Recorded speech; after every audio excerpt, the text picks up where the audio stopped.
निपुण साहब, क्या लगता है जो मौजूदा हुकूमत है वो बहुत ज्यादा सख्त है, इसलिए ये जंग अलग है इजराइल की? देखिए, क्या इजराइल की जो भी वर्तमान में गवर्नमेंट है वो नेशनलिस्ट गवर्नमेंट है और कहते हैं दक्षिण पंथियों की सरकार है। और उनकी पूरी एक्टिविटी भी चल रही थी जब से अभी बेंजामिन जो गवर्नमेंट द्वारा से बना है, तो वो दक्षिण पंथी पार्टियों के समर्थन से बना है, अलायंस गवर्नमेंट है। और उनका पूरा सेटलमेंट वहां पर जितने भी हैं, चाहे वो आपका वेस्ट बैंक में हो, उन सबको वो अच्छे से उसको मजबूती दे रहे थे। तो ये लगातार वहां पर क्या था, सिविलियंस के बीच में ऑलरेडी चल रहा था। अभी जो हमास का इंसिडेंट है, देखिए जैसे अभी पूरी चर्चा चल रही थी, पूरी बातें हो रही थी, मुझे भी ये लगता है कि आने वाले समय में जिस प्रकार से फिलिस्तीन का मुद्दा एकदम बिल्कुल साइड लाइन हो गया है, और देखिए अंतर्राष्ट्रीय जगत के अंदर जब हम बात करते हैं, इंटरनेशनल रिलेशन में जब हम बात करते हैं, तो ये रिलेशन पूरे जियो पॉलिटिकल सिचुएशन में डिपेंड करते हैं, किसका क्या इंपोर्टेंस होता जा रहा है उसके ऊपर डिपेंड करते हैं। तो मौजूदा हालात में मुझे नहीं लगता है कि फिलिस्तीन का जो मुद्दा हमास ने छेड़ा है वो केवल अपने वजूद को बनाए रखने के लिए, अपने मुद्दे को बनाए रखने के लिए उसके लिए किया है। और देखिए पूरा जो अटैक हुआ सिविलियंस के ऊपर अटैक हुआ है, तो सिविलियंस के ऊपर अटैक होना ये तो वैसे भी अगर हम देखें एज ह्यूमैनिटी के अगेंस्ट बात करते हैं, यूएन के अकॉर्डिंग बात करते हैं, पहले वॉर हो रहा है, ठीक है, आपका फोर्सेस के बीच में हो रहा है, ये तो नॉर्मल बात है कि चलो ठीक है भाई, दो फोर्सेस लग रही है, आपस में लड़ रही है। लेकिन जब सिविलियंस पर अटैक होता है तो ये एक बड़ा मुद्दा बनता है। और था कि मैं थोड़ा सा भी चीज यहाँ पे बताऊं आपको कि जब हम बात करते हैं आपका यूएई के साथ या सब देशों के साथ जिनके जो आपका अब्राहम अकॉर्ड हुआ, तो उसके बाद यूएई में हो, सऊदी में हो, इन सब कंट्री के बीच में जो वहां के सिविलियंस हैं उनके अंदर थोड़ा सा रोष था कि भाई अब तक तो हम क्या कर रहे थे, फिलिस्तीन के मुद्दे को उठा रहे थे, और आप इजराइल के साथ अगर इस प्रकार के अकॉर्ड करेंगे तो फिर जो मुद्दा है फिलिस्तीन का, वो मुद्दा कहाँ पर जाएगा, नहीं फिलिस्तीन कहाँ पर जाएंगे। तो जो वो एक उस प्रकार का एक प्रोटेस्ट भी हो रहा था अंदर अंदर, वो ठीक है सर। प्रोटेस्ट भी कहीं ना कहीं दोबारा से जागृत करने, मेजर दोबारा से मेजर जगाने जनरल जाए। राजन कोचर साहब, टू नेशन थ्योरी को लेकर जो इसराइल की जो मौजूदा सरकार है उनका कॉन्सेप्ट बहुत क्लियर है।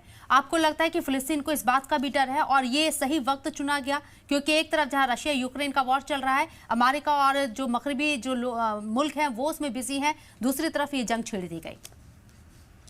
देखिए शबनम जी, दिसंबर 22 में जब ये कोलिशन गवर्नमेंट आई थी और ये लाइकेड पार्टी है और इसके साथ दो अल्ट्रा ऑर्थोडॉक्स पार्टीज और तीन फार राइट पार्टीज जुड़ी हुई हैं।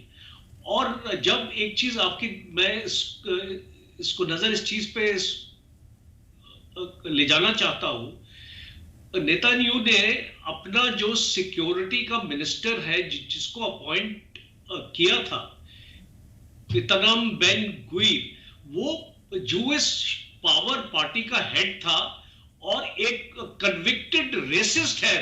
वो नहीं चाहता है कि अरब्स एक अपना वेस्ट बैंक में रहे, और इसीलिए उसने एक वेस्ट बैंक सेटलमेंट पॉलिसी निकाली थी, जिसकी वजह से ये लोग वेस्ट बैंक में अपने लोगों को सेटल कर रहे थे। तो ये सारी, जब अगर आप देखेंगे, अगर एक गवर्नमेंट अगर एक इस एथनिक लाइंस में अगर अपना एक्शन अपना ले और अरब्स के अगेंस्ट एक मुहिम स्टार्ट कर दे, तो एक नेचुरल फिनोमेना होगा कि हमास जैसी ऑर्गेनाइजेशन और एक्टिव हो जाएगी इनको रोकने के लिए। तो इसीलिए अभी जो हम ये देख रहे हैं, ये तो प्रोवोकेशन है, ये इजराइल की तरफ से आया है। ठीक है सर। और अभी जो हम ये जो अटैक्स देख रहे हैं, 21 में भी देखा, 22 में भी देखा और अब भी देख रहे हैं, ये जो डिस्क्रिमिनेशन वाली पॉलिसीज है, अगर इजराइल इसको कंटिन्यू करता रहेगा तो हम ये चीज देखते रहेंगे। 2022 के बाद से, जैसा कि आपने जिक्र किया, उसके बाद से और ज्यादा यहाँ हमलों में शिद्दत आती हुई नजर आ रही है। इजराइल के जरिए बाबर फलस्तीन के उन लोगों को, इन इलाकों को टारगेट किया जा रहा है जहां पर इनकी आबादी है, वहां घुसपैठ एक तरीके से इजराइल भी करने की कोशिश कर रहा है। मेजर साहब, लास्ट रिएक्शन आपका।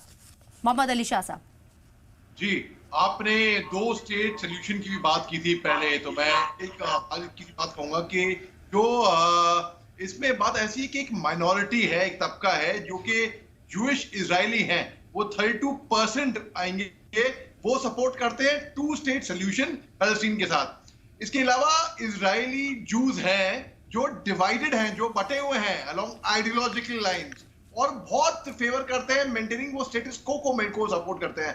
फिर तकरीबन 60% है फलस्तीनी, जिसमें से 70 आप बोलिए तकरीबन 77% जो गाजा में है गाजा स्ट्रिप, गाजा पट्टी के अंदर है, और 46% है जो कि वेस्ट बैंक के अंदर है, और वो सपोर्ट करते हैं arm attacks against Israelis with Israel, जो कि है कि means of ending the occupation, यानी कि वो समझते हैं कि इजरायली ने वो वहां पे ऑक्यूपेशन कर बैठा है। जो 70% है वो यकीन रखते हैं कि 2 स्टेट सोल्यूशन के वो प्रैक्टिकल नहीं होएगा दोबारा।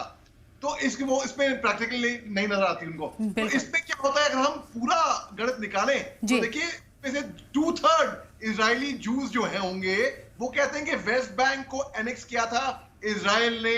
पैलेस्टीन जो है, पैलेस्टीन रेजिडेंट जो है, बिल्कुल ये तमाम चीजें बनी हुई हैं। और क्या आज जो जंग शुरू हुई है, इजराइल ने तस्लीम किया है कि ये जंग है और हम जंग के अंदर हैं। क्या ये जंग खत्म हो पाएगी, मसले का हल निकल पाएगा किसी जंग से, या फिर बातचीत पर ही इन लोगों को आना होगा, इन दोनों खित्तों को?